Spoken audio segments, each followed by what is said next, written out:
রোজ রোজ একই রকম রুটি পরোটা খেতে না ইচ্ছা করলে এইভাবে একবার মেথি পরোটা বানিয়ে দেখতে পারেন। কিছুটা মেথি পাতা ভালো করে ধুয়ে একটু অল্প জল দিয়ে ভাপিয়ে নিয়েছি, আর এদিকে একটা বাদামের চাটনি তৈরি করে নেব। কিছুটা চীনা বাদাম, কিছুটা ভাজা ছোলা, আর তার সঙ্গে নিয়ে নিলাম কাঁচা লঙ্কা, রসুন, 1 চামচ টক দই আর স্বাদ মতো নুন চিনি দিয়ে মিহি করে বেটে নিয়েছি। আর ওপরে দিয়ে দিলাম সর্ষে কারি পাতা আর কাশ্মীরি লাল লঙ্কা দিয়ে একটা তড়কা তৈরি করে। এদিকে আমি আটার মধ্যে দিয়ে দিলাম স্বাদ মতো নুন, আদার পাউডার, চিলি ফ্লেক্স, হলুদ গুঁড়ো, ভাজা মশলা আর হাতের মধ্যে কিছুটা জোয়ান। এইভাবে ডোলে দিয়ে দিতে হবে। 2 চামচ তেল দিয়ে আটার সঙ্গে খুব ভালো করে মিশিয়ে নিলাম। এবারে সেদ্ধ করা মেথি পাতা আর সেই জলটা দিয়ে আটা মেখে নিয়েছি।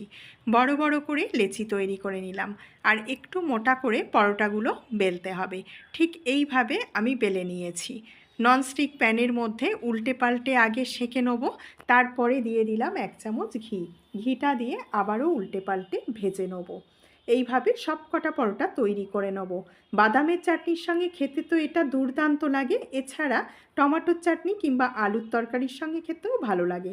আজকের ভিডিও ভালো লাগলে প্লিজ